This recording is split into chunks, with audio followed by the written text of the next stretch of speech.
Je me souviens d'un jeune, Gabriel, frappé par le cancer en plein milieu de l'année. Il habitait chez sa tante dans le nord de Montréal. Alors, pendant une période de temps, chaque semaine, je m'en allais à la maison, faire l'école à la maison avec ce jeune-là. T'enseignes le français à un jeune qui ne sait pas de quoi son avenir va être fait. À un moment donné, je me souviens, j'avais demandé au Théâtre du Nouveau Monde des billets de spectacle.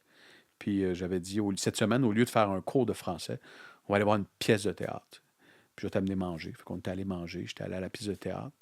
Puis, ensuite, l'année scolaire s'était poursuivie. Puis ce jeune-là m'a réécrit des années plus tard. Ah Il ouais. m'avait vu à la télévision. Il était rendu à l'université. Il y avait des objectifs. Il avait vaincu la maladie. C'était une belle histoire.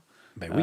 Et j'y repense parfois à ce jeune-là. Je me suis dit parfois, quelques petits gestes, un petit peu de bonne volonté, un petit peu de travail derrière quelque chose, ça porte fruit, puis c'est une graine qu'on sème, puis l'effet est exponentiel par la suite. Tu Ben sais. vraiment, la gentillesse, ça, c'est un truc, c'est un miracle, là. On n'est pas obligé de croire en Dieu, là, mais la gentillesse, c'est gratuit, puis ça fait tellement de bien aux gens.